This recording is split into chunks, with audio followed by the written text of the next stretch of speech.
Hello everybody, here I am at my home in Townsville. So I'm looking at the magnetic island. You probably can't see that, it's a fantastic view.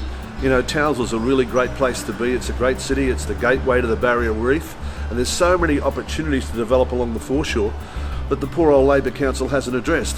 But we need to change all that and make this city great again and get people coming here in their thousands and teams to create jobs for our young people so they haven't got to go to Sydney and Melbourne.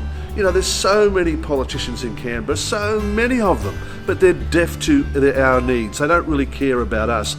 They say they care about us, but how can they?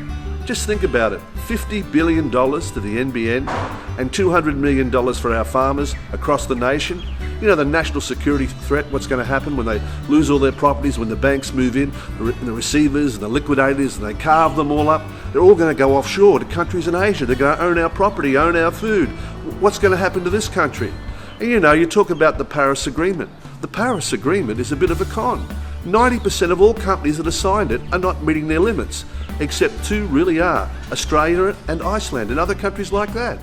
And what happens to us? Our electricity prices go up, you lose your job, our marriages break down, and Australia goes further and further down the drain and nobody cares. We get power disruptions, our industries close, and what happens to our people?